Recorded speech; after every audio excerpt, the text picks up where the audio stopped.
ওকে কিছু না, একটা মেয়ে করছে আর এই মেয়েটাকে আই থিঙ্ক আমি তাকে চিনি, যেটাই হোক হোয়াট এভার। তো আমরা আজকে পাবলিক করে দিতাম।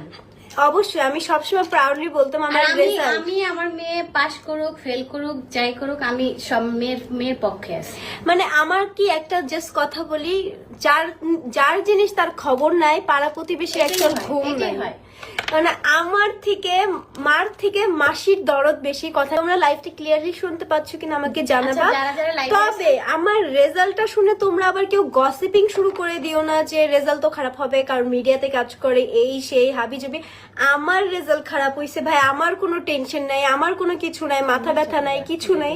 কিন্তু আপনার এত মাথা ব্যথা কিসের? মানে কিছু মানুষ মাথা ব্যথা এত কিসের? ঠিক আছে, কারণ আমার মেয়ে পাস করলো আমার মেয়ে, ফেল করলো আমার মেয়ে, আর ভালো করলো আমার মেয়ে, খারাপ করলো আমার মেয়ে, কেউ বুঝবে না। ওর লাইফের ফার্স্টে থেকে রোল 1 এবং 2 সেটা তো কেউ কখনো যাচাই করতে চায় না। 1 থেকে ক্লাস 8 পর্যন্ত আমি ব্রিলিয়েন্ট স্টুডেন্ট ছিলাম, একদম পিওর ব্রিলিয়েন্ট।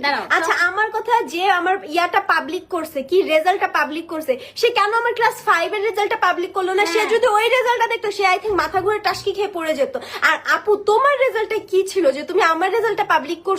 আচ্ছা পাবলিক করছে ভালো কথা, আমি নিজেও রেজাল্টটা পাবলিক করতাম, আমার প্ল্যান ছিল। কজ আমি সবাইকে বলছি যে আমার লাইভ, আমি সবাইকে হচ্ছে এটা বলছি যে হচ্ছে আমার ব্লগ যে করছে, আমার পরীক্ষাটা আমি ব্লগ করছি, ইটস মিন অবশ্যই আমি আমার রেজাল্টটা পাবলিক করতাম, তাই না? সে ক্লাস 9 এ যখন ও ভর্তি হয় তখন কিন্তু একটা অ্যাক্সিডেন্ট করে, সেই সময় তোমরা কই ছিলা?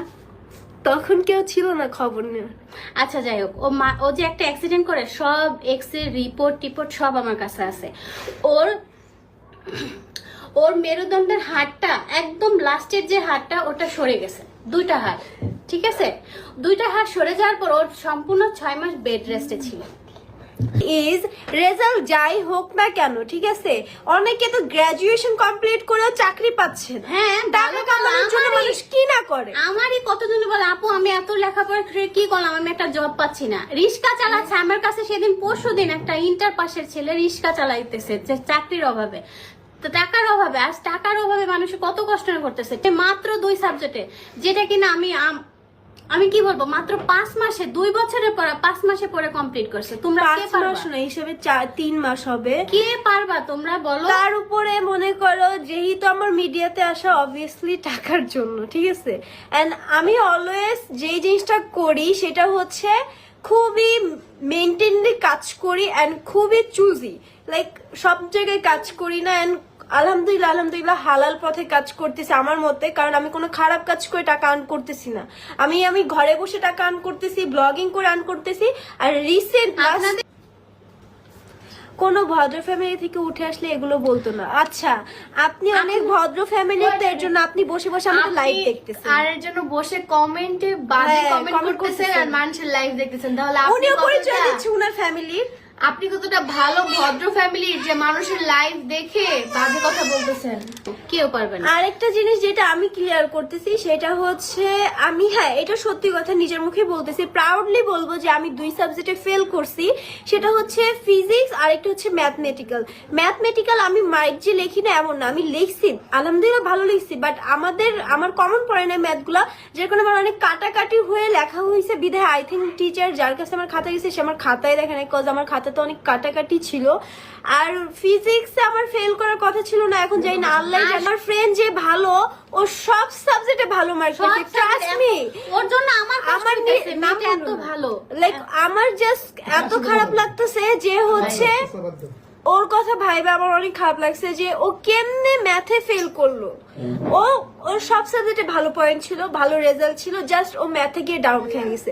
কজ এইবারে ম্যাথ পরীক্ষাটা এত হার্ড ছিল, ট্রাস্ট মি।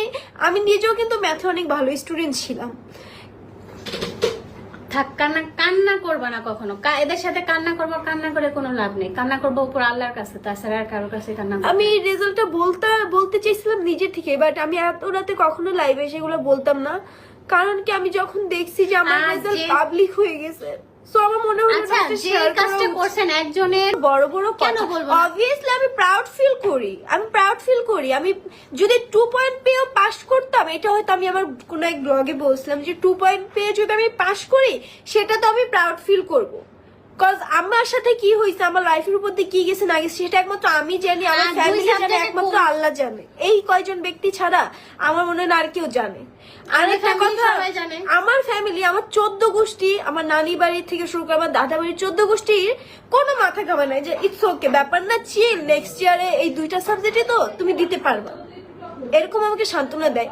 ফেল করছি অনেক বড় কিছু, তবে আমার একটাই আফসোস ছিল যে হচ্ছে মানে আমার পাশে যে বসা ও আমারটাই লিখছে, ট্রাস্ট মি, আমি যা ও তাই লিখছে, ও যা আমি তাই লিখছি, কিন্তু আচ্ছা, ও পাস করছে আমি করি না। তার আইডিতে একটা কমেন্টই সানজিদাপুর রেজাল্ট কি, সো আমি ভাবলাম স্টোরি দিলে আর অত মানুষ দেখবে না, তাছাড়া আমার আবার ফেসবুক পেজ আর কি 2 দিন ধরে নাই, তখন আমার Facebook না কখনোই, কারণ এটা তেমন কিছু না, এটা জাস্ট একটা পড়ালেখা ছাড়াও আপনার লাইফে শুধু পড়ালেখার জন্য দাম না, ঠিক আছে, আপনার লাইফের নিজেরও একটা দাম বলতে কিছু আছে, তাই না? লাইফটাকে কখনো কোনো